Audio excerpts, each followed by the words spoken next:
Bueno, durante esta serie sobre la crisis de la producción agrícola nacional, hemos recorrido el campo dominicano y confirmado una realidad.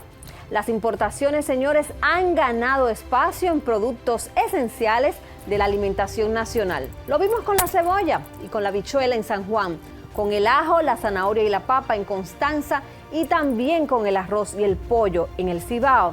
Pero en esta entrega final iremos más allá de las cifras para analizar quiénes han sido los más favorecidos, qué empresas son las que más importan dentro del negocio de las importaciones, cómo ese movimiento impacta el mercado agrícola y qué medidas podrían ayudar a equilibrar la competencia sin afectar los compromisos de libre comercio ni la soberanía alimentaria del país. Porque el debate, señores, ya no es solo cuánto se importa, sino quién gana, quién pierde y cómo proteger la capacidad productiva nacional.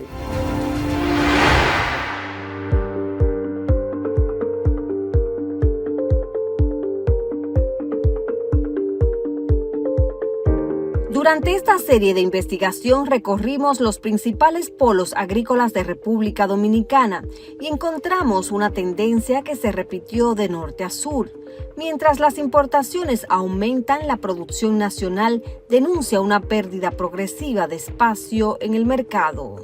Con datos que solicitamos en el Ministerio de Agricultura, la Dirección General de Aduanas y la Oficina Nacional de Estadísticas, pudimos documentar el crecimiento sostenido de las importaciones en algunos de los principales rubros de la dieta dominicana, demostrando cómo las importaciones de cebolla pasaron de unas 12,000 toneladas en el año 2019 a más de 35,000 toneladas en el año 2025, mientras las de habichuelas crecieron de cerca de 38,000 a 79,000 toneladas, más del doble en apenas 6 años.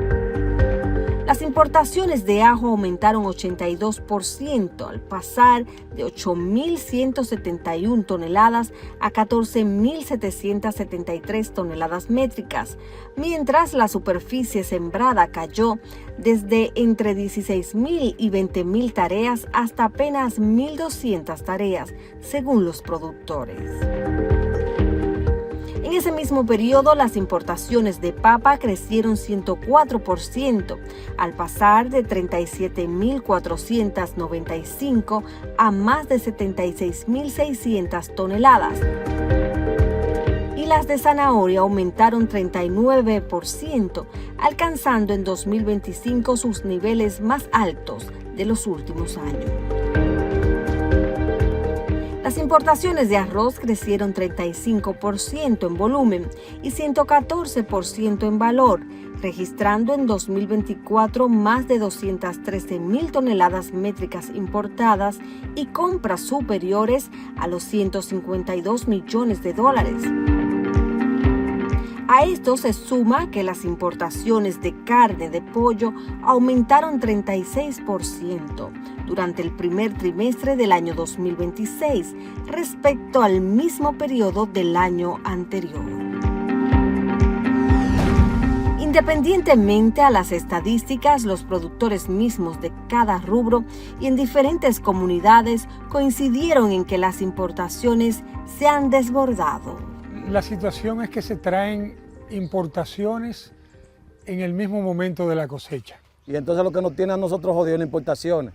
Ahora mismo está todo sobrevaluado. Mira, esta papa era para venderse a 1,500 el saquito, a 500 pesos el saquito de papa verde. En diciembre trajeron un excedente de zanahoria que duró enero y febrero completico. Entonces, ¿qué pasa? Al durar esos 2 meses de zanahoria importada en los supermercados, la de aquí estaban ahí en la tierra esperando. Entonces, en eso viene la lluvia de abril. Eso hizo que se dañaran toda la zanahoria que ya tenía tanto tiempo esperando su venta.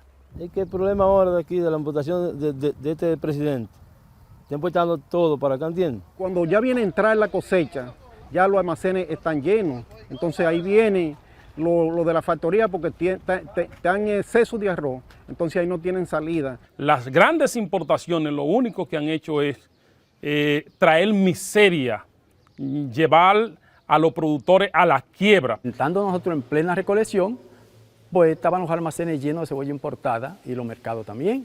Porque lo que deja dinero y lo que financia campaña son los importadores, nosotros no. Pero detrás de cada una de estas cifras surge una pregunta que va más allá de cuánto se importa.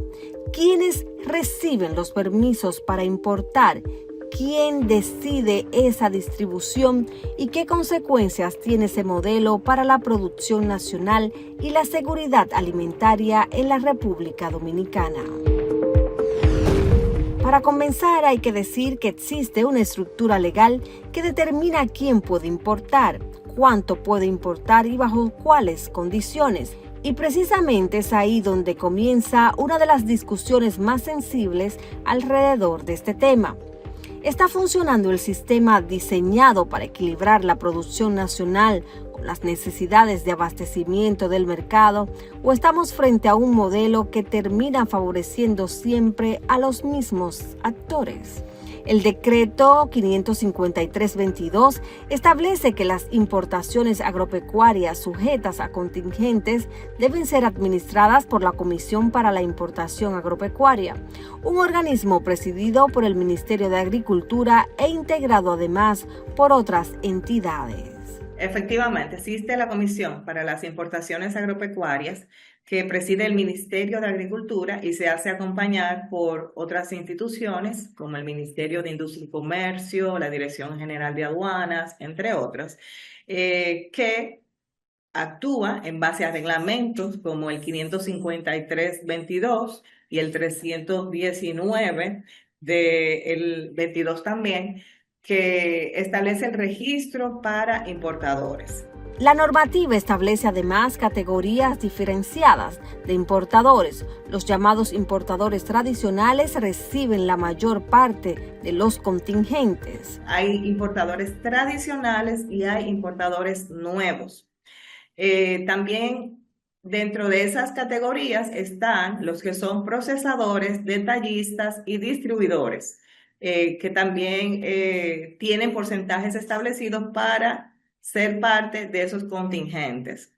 En el caso de solamente del ajo, la distribución entre importadores nuevos e importadores tradicionales se hace un 50-50. En el caso de los demás productos como arroz, pollo, leche, se hace la distribución en base en 80-20. 80% se distribuye entre importadores tradicionales y el 20% restante entre importadores considerados como nuevos. Ese detalle parece técnico, pero tiene implicaciones profundas.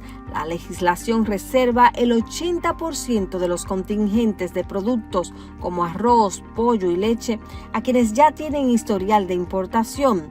En la práctica, quienes han participado históricamente del negocio reciben la mayor parte de las cuotas futuras. La pregunta entonces no es solamente quién puede importar, sino quién tiene mayores posibilidades de seguir haciéndolo año tras año. Hasta el momento, los grupos de mayor poder económico y quienes se cuelan entre sus relaciones políticas. En papel, los decretos también establecen requisitos específicos. Las empresas beneficiarias deben demostrar capacidad logística, infraestructura de almacenamiento y condiciones sanitarias adecuadas para manejar productos agropecuarios. Sin embargo, algunos especialistas cuestionan si estos requisitos están siendo verificados rigurosamente o no. Existía un decreto que regulaba las importaciones de productos agropecuarios y ahí se hablaba de los requisitos de los importadores. Entonces, uno de los requisitos que tienen que tener es facilidades logísticas como de almacenamiento, entre otras. Entonces, si usted hace una evaluación de la inmensa cantidad de empresas que han sido beneficiarias en los últimos años de licencia de importación o de permiso de importación, notarás que muchas de ellas no tienen facilidades para almacenar granos o para almacenar otro tipo de productos y que incluso en el nombre propio de la empresa usted se da cuenta que evidentemente pertenecían a otro rubro económico que no era la importación de productos agropecuarios. En las listas públicas de asignaciones de contingentes no aparecen direcciones ni teléfonos de los beneficiarios, lo que dificulta verificar desde fuera del Estado, por ejemplo, a nosotros como periodistas, si quienes fueron beneficiarios de esos contingentes cuentan con la infraestructura requerida. Sin embargo, durante esta investigación recibimos denuncias de asociaciones de pequeños comerciantes que cuestionan la asignación de permisos a empresas cuya actividad principal no guarda relación aparente con el sector agropecuario.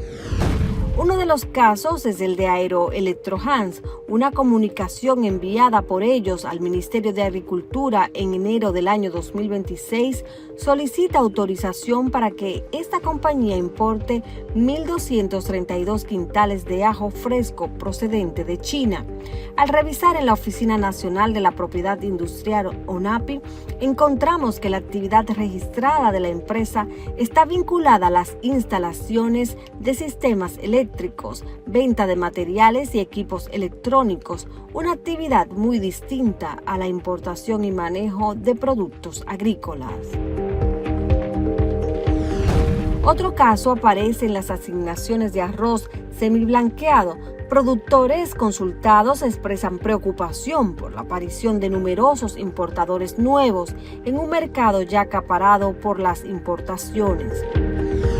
Intentando verificar esto, nos dimos cuenta que había importadores que están en las asignaciones del año 2022 en adelante y no aparecían en la lista, por ejemplo, del año 2021. Tal es el caso de Cristóbal Lorenzo, beneficiado con asignaciones de arroz en el año 2022 y 2024 con unas 22 toneladas.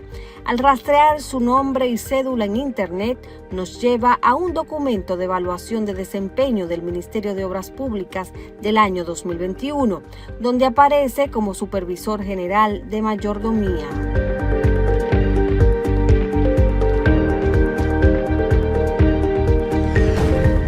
También encontramos el caso de David Herrera Díaz, quien figura entre los receptores de contingentes en años recientes. En el 2024 le fueron asignadas 110 toneladas de arroz semiblanqueado provenientes de Estados Unidos.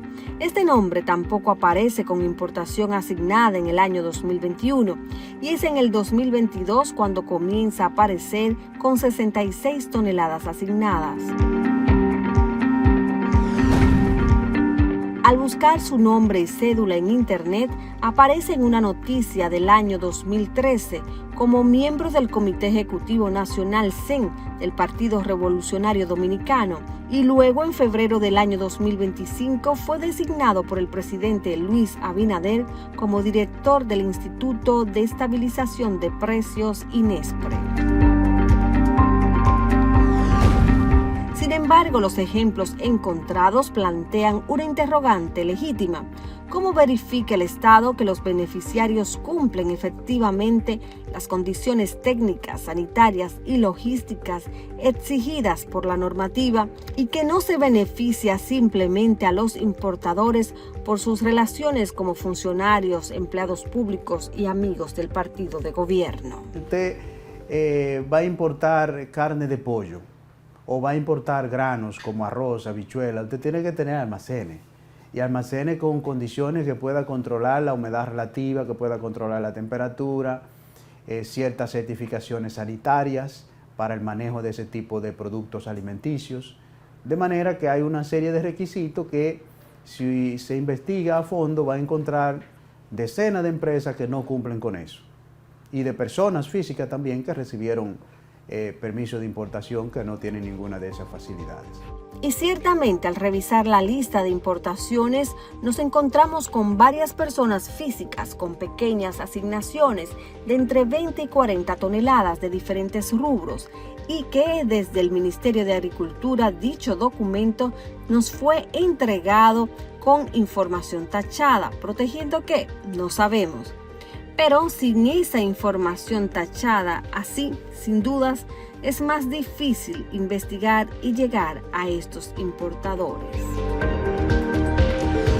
Mientras las importaciones han crecido en prácticamente todos los rubros investigados, productores de distintas regiones denunciaron reducción de rentabilidad, dificultades para comercializar sus cosechas y disminución de áreas sembradas. Algunos expertos técnicos sostienen que los contingentes cumplieron una función esencial, garantizar el abastecimiento cuando la producción nacional resultaba insuficiente. Cualquier importación que se haga fuera de esos volúmenes paga un arancel adicional que es el arancel regular, que es superior al que se da al volumen dentro del contingente. O sea, los volúmenes en contingente de la rectificación técnica tienen un arancel que se considera preferencial, es reducido. Ya cuando se hace una importación fuera de ese contingente, pues el arancel es superior. Es decir, el sistema ha buscado equilibrar dos objetivos que no siempre son fáciles de conciliar: garantizar alimentos para la población y proteger la producción nacional. Pero el elemento que aparece de forma recurrente en las entrevistas realizadas para esta investigación es la transparencia. Hasta 2020, gran parte de los permisos de importación eran asignados mediante mecanismos de subasta administrados por la Bolsa Agroempresarial. Posteriormente, ese esquema cambió. Que entren no es cuestionable, el asunto es que la forma de asignación. La forma de asignación desde 2021 ha sido a dedo. Es decir, a dedo es que el ministro de Agricultura de turno puede decidir a quién le entregaba una licencia de importación, un permiso de importación, libremente, sin hacer ningún análisis de la producción, sin investigar si verdaderamente esa persona o esa empresa tenía experiencia o tenía los requerimientos técnicos específicos para poder dedicarse a eso. Anteriormente se hacía de que todos estos permisos de importación eran subastados en la bolsa agropecuaria que administraba la Junta Agroempresarial Dominicana. Entonces, bajo ese sistema, primero se identificaban los posibles déficits de productos, se reunía el sector involucrado, ya sea de la papa, de la habichuela, de la cebolla, del ajo, o de la carne de pollo, o del arroz, de cualquier rubro que se tratase. Entonces, se ponían de acuerdo en una mesa redonda cuál producto iban a traer, qué cantidad iban a traer, cuándo iba a entrar ese producto a la República Dominicana, y todo esto bien planificado se traducía en certidumbre para productores, para importadores, para el comercio en sentido general, pero también para los consumidores, porque los productos no subían de precios abruptamente. Entonces, ese sistema transparente, democrático, en el que cualquier persona podía participar, cualquier empresa podía participar, cualquier ciudadano podía ir a ver la subasta para saber quién se ganó un lote y de qué se lo ganó, hoy día y en los últimos 6 años no ha ocurrido así. Y por eso es que existen estas grandes problemáticas que tenemos hoy día en el sector agropecuario. Para Marte, el problema no es la importación en sí misma. El cuestionamiento se centra en la forma en que se distribuyen las autorizaciones y en el nivel de transparencia del proceso. Sin embargo, desde la óptica técnica, el marco regulatorio vigente contempla mecanismos institucionales de supervisión, pero hay que ejecutarlos. El seguimiento y la medición de cómo se ha estado implementando las medidas de los decretos 319 y 553-22, o sea, qué tan efectivo ha sido para garantizar que las importaciones no excedan la capacidad del mercado nacional. Eso sería un mecanismo que se pudiera utilizar, o sea, más seguimiento, más medición y hasta evaluación en un tiempo específico. Y ahí aparece quizás el verdadero desafío, no solamente establecer reglas, sino medir permanentemente si esas reglas cumplieron o están cumpliendo las actuales, el objetivo para el que fueron creadas. Porque cuando las importaciones crecen más rápido que la capacidad productiva nacional, el debate deja de ser únicamente económico y comienza a tocar aspectos estratégicos para cualquier nación. Ese es un riesgo inmenso porque estamos poniendo en manos de terceros la alimentación del pueblo dominicano. Hay un concepto muy discutido en países en desarrollo que se llama food mileage. Esto quiere decir la distancia a la que está la comida del pueblo. Entonces, si nosotros vamos a depender del consumo de nuestro arroz, de nuestras habichuelas que vengan de Estados Unidos o que vengan de Brasil o de Sudáfrica, como ha venido habichuela, por ejemplo, si estamos en situaciones de conflicto o de pandemias de salud pública, eso puede ser muy grave para nuestra sociedad. Perder la seguridad y soberanía alimentaria es muy crítico para cualquier país. Durante 4 reportajes recorrimos los principales polos productivos del país. Escuchamos agricultores que aseguran haber abandonado cultivos porque ya no pueden competir. Encontramos estadísticas oficiales que muestran incrementos históricos en las importaciones de arroz, cebolla, habichuelas, ajo, papa, zanahoria y pollo. Revisamos decretos, permisos y listas de asignación de contingentes. Y comprobamos que detrás de cada autorización de importación existe una decisión que impacta directamente a miles de productores dominicanos. Las importaciones son una herramienta legítima para garantizar abastecimiento cuando la producción local no es suficiente, pero los datos también muestran que mientras crecen los volúmenes importados, aumentan las preguntas sobre transparencia, fiscalización y equilibrio entre comercio y producción nacional. El verdadero desafío no parece ser elegir entre importar o producir. El desafío es construir un sistema transparente, verificable y predecible que permite importar cuando sea necesario sin desplazar innecesariamente a quienes producen en el país.